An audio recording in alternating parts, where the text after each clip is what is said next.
हरियाणा की हर अपडेट के लिए बेल आइकन दबाएं और सब्सक्राइब करें STV हरियाणा न्यूज। करेंगे इस वक्त की बड़ी खबर से। आपको बता दें, चुनाव आयोग की अहम बैठक आज होने जा रही है। उपचुनाव को लेकर आयोग की बैठक होगी, जिसमें बैठक के बाद उपचुनाव की तारीखों का ऐलान संभव है। बड़ौदा उपचुनाव की तारीख का भी ऐलान हो सकता है। करीबन 64 विधानसभा और 1 लोकसभा सीट पर देश भर में उपचुनाव होने हैं, जिसको लेकर चुनाव आयोग की आज अहम बैठक है और आज ही हो सकता है तारीखों का ऐलान भी हो जाए। उपचुनाव को लेकर हरियाणा की बड़ौदा सीट पर भी उपचुनाव होना है और सभी को इंतजार है कि कब इस सीट के चुनाव को लेकर भी चुनाव आयोग घोषणा करे। तो आज ये अहम मीटिंग उपचुनाव को लेकर होने जा रही है चुनाव आयोग की और हो सकता है कि तारीखों का ऐलान हो जाए। देश भर में 64 सीटें विधानसभा की और 1 सीट लोकसभा की है, जिन पर उपचुनाव होना अभी बाकी है। और आज की इस अहम मीटिंग के बाद देखते हैं क्या निकल कर आता है। चुनाव आयोग की अहम बैठक आज दिल्ली में आयोजित हो रही है। तो इससे पहले हालांकि उपचुनाव को लेकर ऐसी उम्मीद की जा रही थी कि जब बिहार इलेक्शन का अनाउंसमेंट इलेक्शन कमीशन ने किया, तब उम्मीद थी कि उपचुनाव को लेकर भी इलेक्शन कमीशन जिक्र करेगा या तारीखों का ऐलान हो जाएगा या बिहार चुनाव के साथ ही उपचुनाव भी हो, लेकिन ऐसा नहीं हुआ। इलेक्शन कमीशन ने उस दिन कोई जिक्र नहीं किया।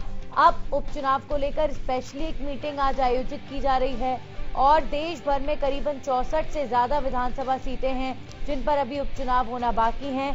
ऐसे में हरियाणा की बड़ौदा सीट को लेकर भी ऐसी उम्मीद जताई जा रही है कि इस मीटिंग के बाद बड़ा ऐलान हो सकता है। इस खबर पर जानकारी के साथ संवाददाता मुकेश मंडल हमारे साथ जुड़ गए। मुकेश, जिस दिन बिहार चुनाव का अनाउंसमेंट हुआ, उम्मीद उसी दिन थी कि उपचुनाव की तारीखों का ऐलान भी हो जाए, लेकिन अब क्या आज उम्मीद रखी जाए? तो देखिए, बिल्कुल उम्मीद कर सकते हैं, क्योंकि जब पहली मीटिंग हुई थी, आपको याद होगा चुनाव आयोग की, तो उन्होंने साफ तौर पे कहा था कि 29 नवंबर से पहले देश में जितने भी चुनाव है, यानी विधानसभा चुनाव है, लोकसभा चुनाव है, उपचुनाव है, तमाम वो चुनाव है जिसको कंप्लीट कर लिया जाएगा। और जब आपने देखा कि पिछली बार जब चुनाव आयोग की बैठक हुई, पीसी हुई, उसमें बिहार चुनाव का ऐलान तो हो गया, तारीखों का ऐलान तो हो गया, लेकिन उपचुनाव को लेकर कोई भी बातचीत नहीं की गई। लेकिन आज हालांकि उसी दिन क्लियर कर दिया गया था कि 29 तारीख को फिर से एक बार चुनाव आयोग की टीम बैठेगी, विचार करेगी और इसके बाद जो भी फैसला होगा वो हम बताएंगे उपचुनाव को लेकर। तो कहीं ना कहीं माना यह जा रहा है कि आज हो सकता है चुनाव आयोग पीसी करे और पीसी के माध्यम से जो उपचुनाव प्रक्रिया है, कब कहाँ होने हैं चुनाव, तमाम चीजें हैं, उसको लेकर हो सकता है चुनाव आयोग लोगों से, पत्रकारों से रूबरू हो। कहीं ना कहीं हरियाणा की बात करें तो बड़ौदा एक सीट है जहाँ पे कांग्रेस के विधायक थे, उनका स्वर्गवास होने के बाद वो सीट खाली पड़ा है विधानसभा का। तो कहीं ना कहीं उस सीट को लेकर भी हो सकता है संभव आज की ऐलान कर दिया जाए। इसके अलावा देश के अलग अलग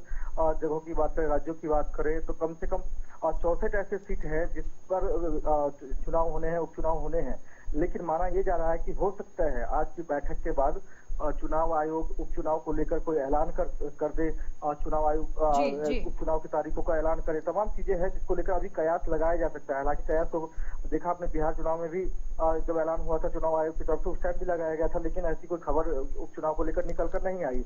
और आज भी कयास लगाए जा रहे हैं कि हो सकता है चुनाव आयोग आज उपचुनाव की तारीखों का ऐलान कर सकता है। चलिए, बिल्कुल, तो कयासों का बाजार गर्म है और उम्मीद यही है, जैसा आप बता रहे हैं, कि 29 नवंबर से पहले चुनाव आयोग द्वारा क्लियर किया जा चुका है कि उपचुनाव या चुनाव जो भी हो देश में कर लिए जाएंगे। तो यही उम्मीद जताई जा सकती है कि आज जो मीटिंग होने जा रही है उसके बाद जरूर उपचुनाव को लेकर कुछ निकलकर सामने आएगा। बहुत बहुत शुक्रिया मुकेश आपका जानकारी के लिए।